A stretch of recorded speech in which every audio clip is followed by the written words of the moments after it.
ఇంట్లో చేసుకునే పులిహోరకు మామూలుగా క్యాటరింగ్‌లో చేసుకునే పులిహోరకు చాలా తేడా ఉంటుందండి. ఎంత తేడా అంటే ఈ వీడియోలో మీకు పూర్తిగా చెప్తాను. ఫస్ట్ ఇక్కడ రైస్ చూడండి ఎంత బాగొచ్చిందో పర్ఫెక్ట్‌గా. ఇక్కడ పల్లీలు కూడా ఎంత పర్ఫెక్ట్‌గా ఉన్నాయో మీరు చూసుకోవచ్చు. ఇదంతా ఏ విధంగా చేస్తామో ఇప్పుడు మీకు పిన్ టు పిన్ మీకు అర్థమయ్యేలా చెప్తాను. చూడండి ఎంత పర్ఫెక్ట్‌గా ఉందో పులిహోర. ఈ విధంగా రావాలండి పర్ఫెక్ట్ పులిహోర. ఇక ఎలా చేయాలో స్టార్ట్ చేద్దామండి. హాయ్ అండి. ఇవాల్టి మన రెసిపీ వచ్చేసి శుభకార్యాల్లో చేసేటువంటి పులిహోర అండి. మామూలుగా చిన్న చిన్న ఫంక్షన్లకు పులిహోర సరిగా కుదరకపోతే మాత్రం, లేదా ఇంట్లో ఎక్కువ పబ్లిక్ ఉన్నప్పుడు, అంటే ఇంట్లో ఎక్కువ మీకు బంధువులు వచ్చినప్పుడు మాత్రం ఈ పులిహోర చేయండి. చాలా అంటే చాలా బాగుంటుంది. ఇది ఎలా చేయాలో మీకు పిన్ టు పిన్ అర్థమయ్యేటట్టు ఈరోజు కొలతలతో చెప్పబోతున్నానండి. ఇక ఎలా చేయాలో స్టార్ట్ చేద్దాం. ముందు దీనికోసం నేను ఒక హాఫ్ కేజీ రైస్ తీసుకున్నానండి. హాఫ్ కేజీ రైస్ వచ్చేసి ఒక హాఫ్ అన్ అవర్ ముందు నానబెట్టేశాను. నానబెట్టేసి ఇక్కడ కొలతలతో సంబంధం లేదండి. మనకు ఒకవేళ ఎక్కువ ఉంటే మాత్రం డబల్ తీసుకోండి. ఆ తర్వాత చింతపండు అండి కొంతమంది త్వరగా కావాలంటే వేడి నీళ్ళలో నానబెడతారు. మనమైతే హాఫ్ అన్ అవర్ ముందు నానబెట్టామండి. కాబట్టి ఎలాంటి ప్రాబ్లమ్ లేదు. ఆ తర్వాత ఆయిల్ విషయానికొస్తే మాత్రం పల్లి ఆయిల్ కానీ, గానుగ నూనె కానీ ఈ 2 అయితేనే పులిహోర టేస్ట్ చాలా అంటే చాలా బాగొస్తుందండి. ఆ తర్వాత జీలకర్ర, ఆ తర్వాత శనగపప్పు, ఇక పల్లి అండి. పల్లి విషయానికొస్తే మాత్రం నంబర్ 1 పల్లి తీసుకోండి. పల్లి వల్ల కూడా పులిహోర అనేది చేదొచ్చే అవకాశం ఉంటుంది. కాబట్టి నంబర్ 1 పల్లినే తర్వాత తీసుకోండి. ఆ తర్వాత మెంతులండి. మెంతులొచ్చేసి ఒక స్పూన్నర వరకు. ఆ తర్వాత మిరియాలండి. మిరియాలొచ్చేసి ఒక స్పూను. కరివేపాకంటే మనకు ఆప్షనల్ అండి. ఎంతైనా వేసుకోవచ్చు. ఆ తర్వాత మినపగుండ్లు, ఆ తర్వాత వచ్చేసి ఎండుమిర్చి అండి. ఎండుమిర్చి వచ్చేసి ఒక 10-15 వరకు అండి. ఇవేనండి మనకు టోటల్‌గా కావాల్సిన ఐటెము. ఆ తర్వాత వచ్చేసి ఆవాలండి. ఆవాలు కూడా మనకు ఒక స్పూన్నర వరకు పడతాయి. ఆ తర్వాత ఇంగువ అండి. ఇంగువ విషయానికొస్తే ఎల్‌జీ ఇంగువ తీసుకోవాలండి. ఎల్‌జీ ఇంగువ అయితే టేస్ట్ బావుంటుంది. దీనికోసం ఫస్ట్ రైస్ నేను హాఫ్ కేజీ తీసుకున్నానుగా, హాఫ్ కేజీకి వచ్చేసి ముప్పావు కేజీ వరకు వాటర్ పోసేయాలండి. అంటే 750 ఎంఎల్ వాటర్ పోసేయాలి.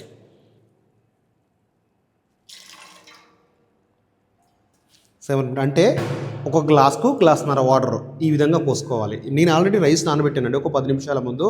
దీనికి ఎక్కువ నానబెట్టాల్సిన అవసరం కూడా లేదు మనం.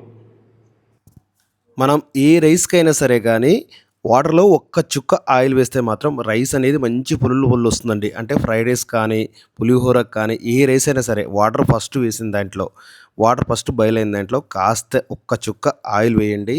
మీకు పులిహోర మాత్రం చాలా అంటే చాలా రుచిగా వస్తదండి. ఈ విధంగా బుడగలొచ్చిన తర్వాత, బబుల్స్ వచ్చిన తర్వాత మనం గ్యాస్ అనేది చాలా అంటే చాలా స్లోగా పెట్టుకోవాలి. ఒక దీపంలాగా పెట్టుకోవాలి. ఒక 5 నిమిషాలు మూత పెట్టేద్దాం. ఈ రైసు అయ్యే లోపల మనం ఇక మసాలా చేసుకుందామండి. ఫస్ట్ వచ్చేసి ఒక అర టీ స్పూన్ అండి. అర టీ స్పూన్ వచ్చేసి మిరియాలు. ఒక జీలకర్ర అనేది కాస్త ఎక్కువ పడుతుందండి. ఒక స్పూను జీలకర్ర, ఒక స్పూను ఆవాలు,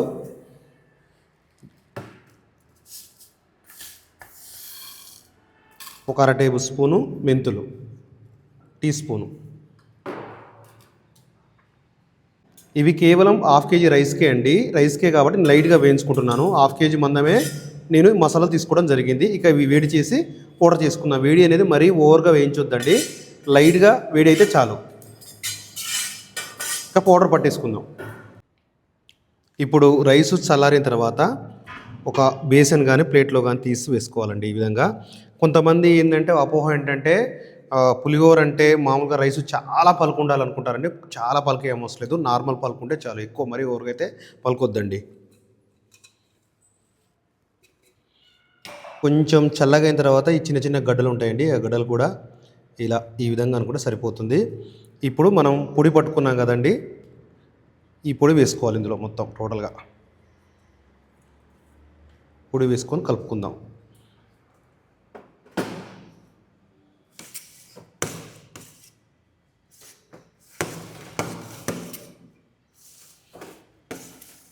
కాబట్టి ఇప్పుడు మసాలా మొత్తం కలిసిందండి. ఈ విధంగా మొత్తం కలుపుకోవాలి మసాలా అనేది. ఇక పులిహోర తాలింపు స్టార్ట్ చేద్దాం. ఇప్పుడు కొంచెం ఆయిల్ ఎక్కువ వేసుకుంటున్నానండి. ఫస్ట్ అయితే ఆయిల్ వేసుకొని అంటే ఒక 100-120 ఎంఎల్ వరకు ఆయిల్ వేసుకుంటున్నాను. ఇప్పుడు పల్లీలు వేసుకుందాం. ఫస్ట్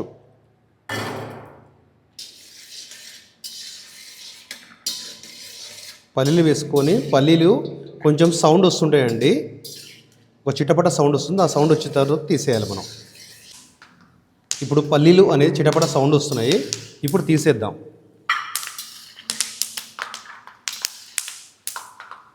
ఇప్పుడు పల్లీ తీసేసిన తర్వాత 2 స్పూన్ల శనగపప్పు, ఆ తర్వాత 2 స్పూన్ల మినపగుండ్లు అండి.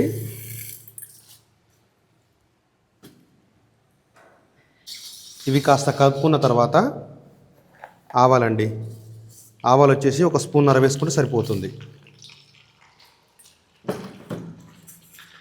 ఆ తర్వాత జీలకర్ర కూడా 1-2 స్పూన్లు అండి. ఎండుమిర్చి ఒక 10 వరకు ఉన్నాయి.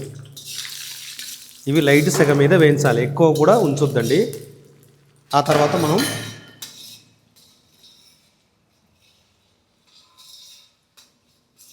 తర్వాత మనం చింతపండు రసం వేసుకోవాల్సి ఉంటుంది.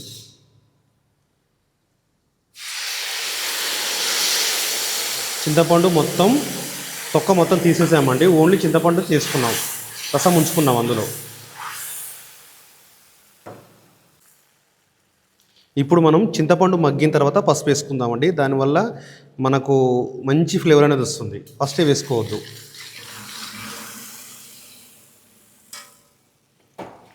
మన చింతపండు మగ్గుతుంటేనే పచ్చిమిర్చి అనేది వేసుకోవాలండి.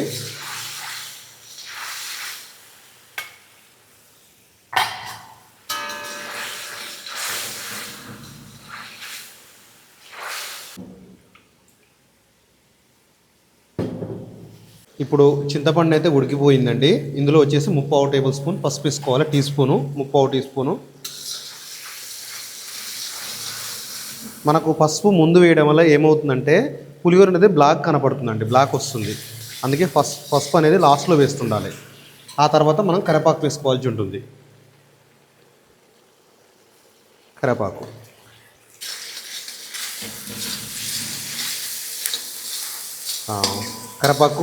కాస్త వెంటనే మగ్గిన తర్వాత బంద్ చేసుకోవాలి. బంద్ చేసుకున్న తర్వాత ఇప్పుడు మనం లైట్గా ఇంగు వేసుకోవాలి. ఇంగువ అండి లైట్గా, ఇది ఎల్జీ ఇంగువ, లైట్గా ఏదో అలా వేసామంటే అంత లైట్గా వేసేయాలి అంతే.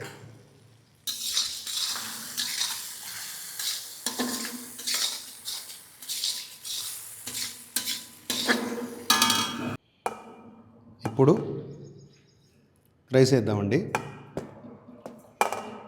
రైస్ వేసి కలిపేద్దాం.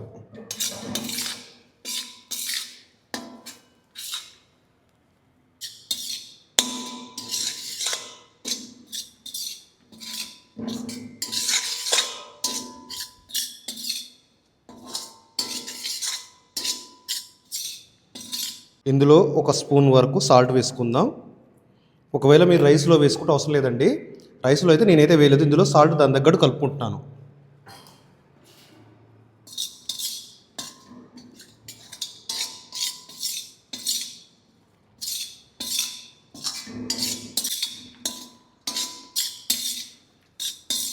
ఇప్పుడు పల్లీలు వేసుకుందాం లాస్ట్లో.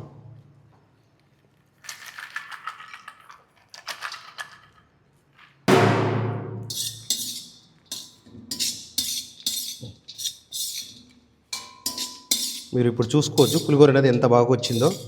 పల్లీలు మనం తీసి వేయడం వల్ల ఎంత పర్ఫెక్ట్గా వచ్చిందో చూడండి ఒకసారి. ఇందులో పసుపు కూడా మనం లాస్ట్లో వేసాం, సాల్ట్ కూడా చూసుకొని లాస్ట్లో వేసుకున్నాం. ఈ విధంగా వేస్తే పర్ఫెక్ట్ పులిహోర అనేది వస్తుందండి. మీకు చూస్తేనే అర్థమైపోతున్నాయి పులిహోర. చూశారు కదండి ఎంత సింపుల్గా అయిపోయిందో ఈ పులిహోర మాత్రం. మేమైతే మా క్యాటరింగ్లో అయితే ఇదే పద్ధతిలో ఇస్తామండి.